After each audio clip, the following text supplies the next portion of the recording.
Selamat datang saudara-saudari. Hari ini kita bersambung mengenai Roh Kudus Allah. Ya, kita mahu berucap bahawa Roh Kudus adalah Tuhan. Ini adalah kenyataan yang Tuhan memberikan kepada kita. Kita mesti fahaminya bahawa Roh Kudus, Roh itu adalah Tuhan. Roh yang memberi kita hidup. Ya. Dalam ayat Yohanes babak 14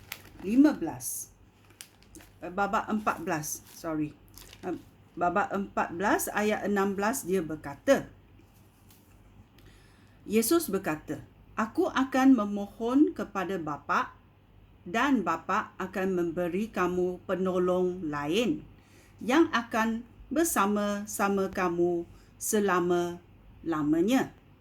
Dia Roh Allah yang menunjukkan apa yang benar tentang Allah." Okey, ini sangat penting kerana ada juga agama lain yang menggunakan ayat Tuhan tetapi tidak bersambung kepada ayat 17. Kerana ayat 17 dalam Yohanes 14 mengatakan dia Roh Allah yang menunjukkan apa yang benar tentang Allah. Ini sangat penting. Roh Allah adalah yang diberikan oleh Yesus yang dikurniakan dari Bapa di syurga. Okey. Kita masuk ke dalam Kisah Rasul-Rasul babak 5 yang mengatakan satu cerita mengenai mari kita mencarinya dulu, mengenai Ananias dan Safira. Ya. Ini berlaku dalam bila pengikut-pengikut percaya kepada Yesus. Mereka mahu menyumbangkan segalanya kepada kepercayaan kepada Yesus, dan pengikut Yesus berkongsi milik banyak benda. Ini mengatakan bahawa ada orang yang mengikut Yesus yang mahu juga berkongsi harta barang mereka. Okey. Ini kisah Ananias dan Safira. Dalam ayat 3 dan 4 kita mendengar. Okey, kita kalau kita belum mengenai Ananias dan Safira, kita membacanya sekarang supaya kita memahaminya. Ada seorang lelaki bernama Ananias.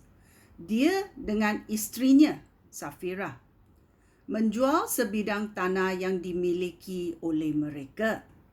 Dengan persetujuan isterinya, Ananias menyimpan sebahagian wang itu untuk dirinya sendiri, yang selebihnya diserahkan kepada rasul-rasul. Ini kita tahu, ya, bila kita nak mengurniakan barang, kita boleh berkata sebenarnya. Tetapi apa yang Ananias dan Safira berkata kepada khayalak ramai, ia menjual sebidang tanah. Kalaunya 100,000, dia berkata saya memberi 100,000 kepada menyerahkan kepada rasul-rasul. Tetapi ini bukan kenyataan kerana kita mendengar apa yang berlaku. Ananias dan Safira telah berbincang dan Ananias menyimpan sebahagian wang itu untuk dirinya sendiri. Dia tidak bercakap benar. Ini adalah asasnya, dia tidak bercakap benar kepada rasul-rasul. Dan apa berlaku? Ayat 3 berkata, oleh itu Petrus berkata kepada Ananias, Ananias, mengapa kamu membiarkan iblis menguasai hati kamu, sehingga kamu berdusta terhadap Roh Allah dengan menyimpan sebahagian daripada wang penjualan tanahmu itu. Bukankah tanah itu miliki kamu sebelum kamu menjualnya? Setelah kamu menjualnya, wangnya milik kamu juga. Dia menerangkan wang itu milik kamu juga. Okey. Mengapa kamu berniat berbuat demikian? Kamu tidak berdusta terhadap manusia, tetapi terhadap Allah. Okey. Sebaik sahaja Ananias mendengar kata-kata itu, dia jatuh lalu mati. Semua orang yang mendengar peristiwa itu menjadi takut. Kemudian beberapa orang muda datang membalut mayat Ananias, lalu membawanya keluar dan menguburkannya. Ya, bila Ananias mati, isterinya Safira tidak tahu akan keadaan itu. Mungkin dia pergi shopping lah atau pergi masak lah apa. Dia tidak bersama suaminya. Dan dalam ayat 7, kira-kira 3 jam kemudian, isteri Ananias masuk. Dia tidak mengetahui apa yang telah berlaku.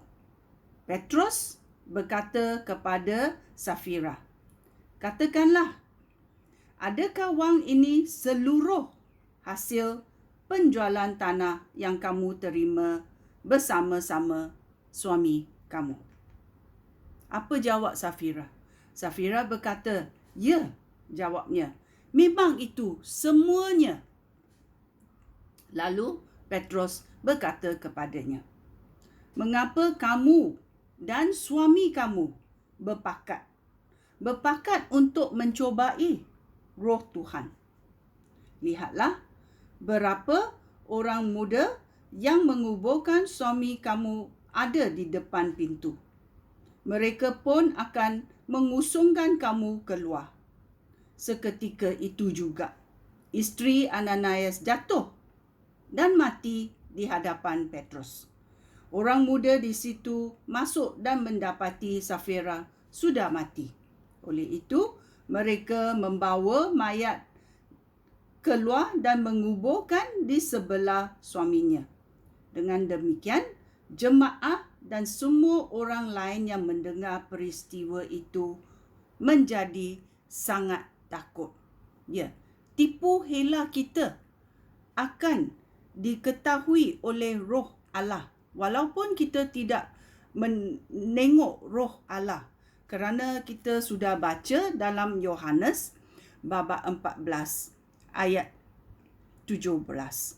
Dia Roh Allah yang menunjukkan apa yang benar tentang Allah. Dia boleh lihat segala-galanya kerana dia adalah Roh. Ya. Mari kita juga mendengar apa berlaku dalam 2 Korintius bab 3 ayat 17. Dia berkata,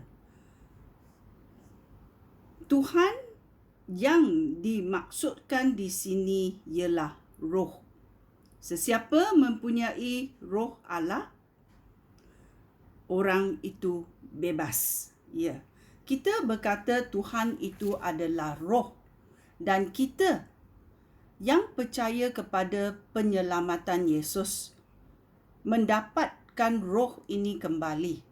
Kerana bila Adam memberontak terhadap Tuhan, Roh Allah telah dipisahkan di dalam hidup Adam, iaitu hidup manusia yang dicipta oleh Tuhan. Dan setiap manusia yang dilahirkan tidak mempunyai roh ini sehingga mereka percaya kepada penyelamatan Yesus Kristus. Dan roh ini akan kembali kepada manusia. Ya, ini sungguh penting. Ya. Tuhan mahu mengekspreskan dirinya sebagai Tuhan dalam Allah Bapa, dalam anaknya Yesus Kristus, dan dalam Roh Kudus. Dia mau melambangkan 3 corak, 3 dan yang tidak sama. Tetapi yang semua ini adalah roh. Ya, kerana Tuhan adalah 3 dalam 1. Kerana dia tidak macam manusia. Ya, dia tidak macam manusia. Roh adalah Tuhan dalam Bapa, dalam anaknya Yesus Kristus dan dalam Roh Kudus. Sekian, terima kasih. Shalom.